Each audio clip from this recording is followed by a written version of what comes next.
Hello, my name is Michael Sender, and this is my Module 12 presentation. Before we look at the court cases, it's a good idea to figure out what is tort liability. Tort liability is an act of one individual that causes harm to another. The first case we're going to look at is Barrett versus USD 259. Robert Barrett collapsed after football practice and died in the hospital. His parents filed wrongful death.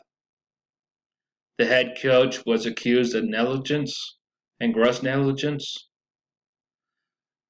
So, in summary, there was a required practice, a mandatory practice, and the players only wore their helmets.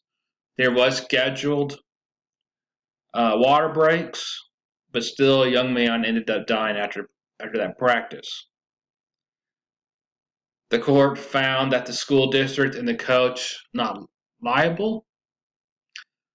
My reactive measure ensure that KSHSAA compliance and coaching training, ensuring that we are following the compliance in the training. Proactive measure. Once again, making sure that compliance and procedures are being followed.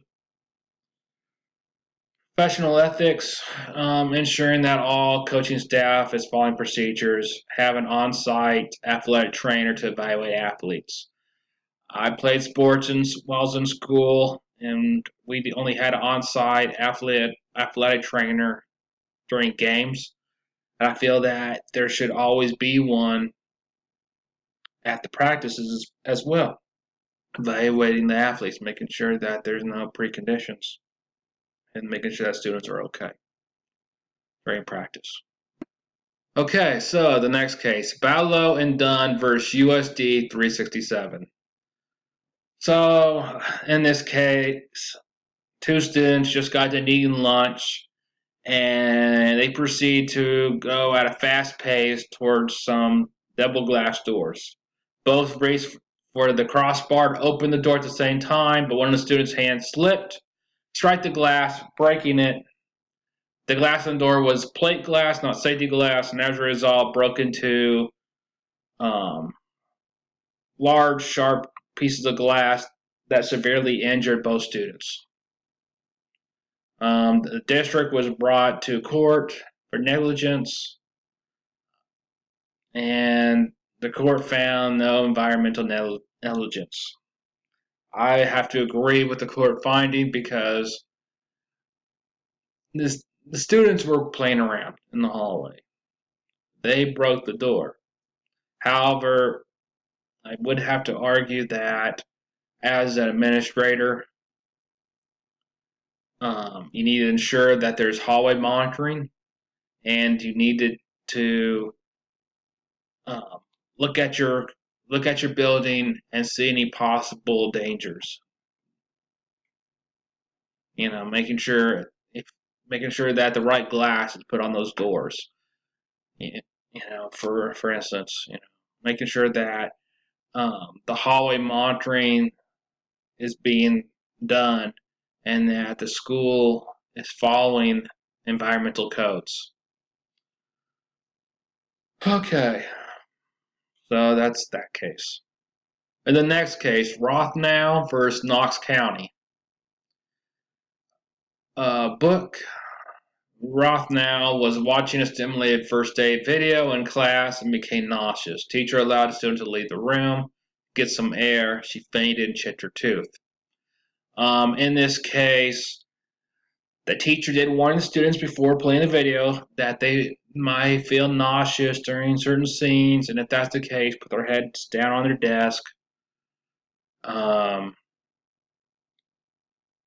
However, when Rothnow, the student, got nauseous, she asked if she could step out of the room, and the teacher allowed her.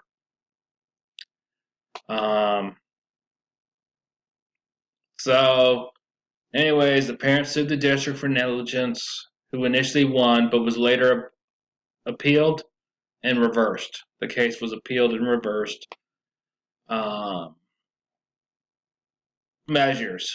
Reactive measure, ensure proper training for all ill students and procedures for exiting students. Proactive measure, review staff expectations and procedures for exiting students and possibly have nursing staff train teachers. The teacher in this case already had a procedure to follow. She warned the students that they may feel nauseous while watching this video and instructed them to put their head on their desk. For whatever reason, she let that one student leave the room. The student fainted and chipped her tooth. I personally would have had the student not leave the room until the nurse was present, or just simply instruct the student to sit down and put their head on their desk. So professional ethics. As administrator, I would ensure that teachers follow reasonable duties and safety precautions for all students in the building. All right, our next case. Fegans versus Wadey. Tamisha Fegans ran track at her school. However, she was supposedly instructed to do an event that she never been trained for and tore her ACL, which requires surgery.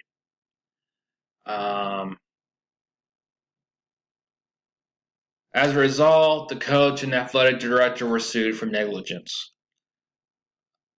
So, this case was interesting because it was based on he said, she said.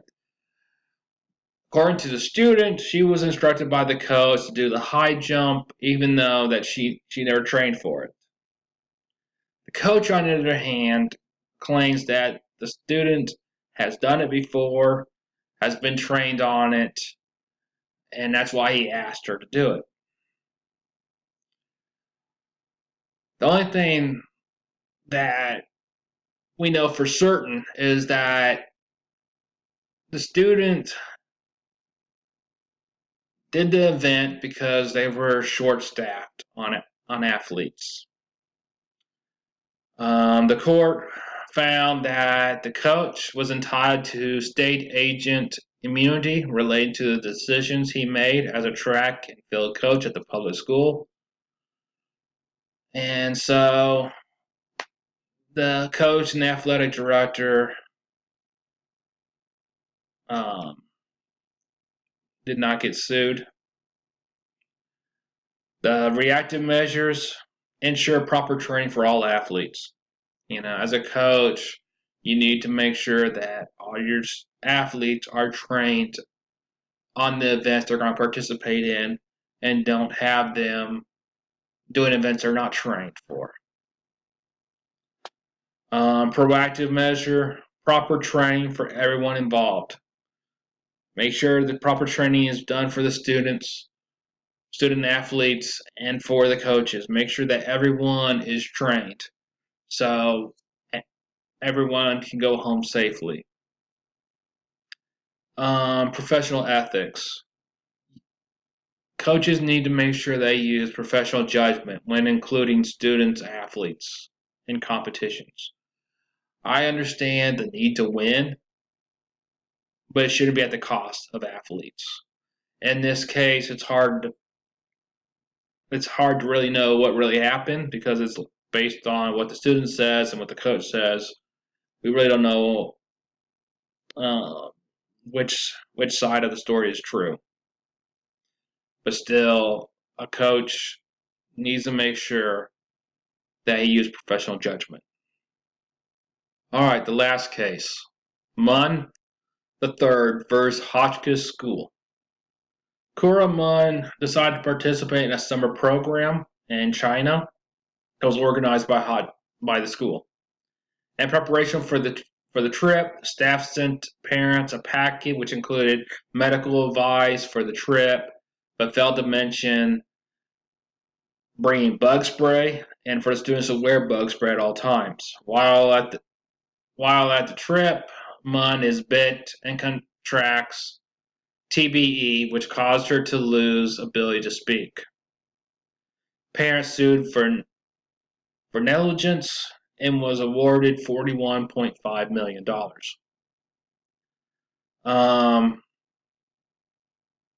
So my measures.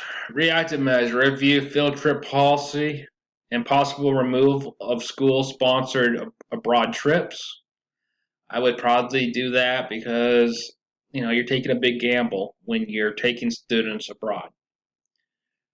Proactive measures.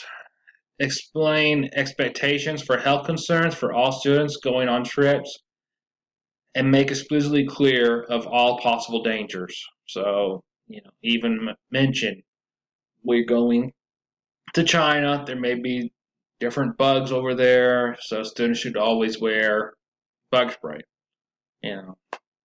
Make sure that we cover every possibility that could happen.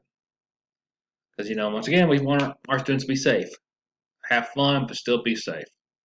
All right, professional ethics. Ensure school districts' policies outline health supports, emergency protocols, and make sure that they are being followed. Okay, so this is my works cited. Right here and here. Thank you for watching this video, and I hope I did all right. Have a good afternoon.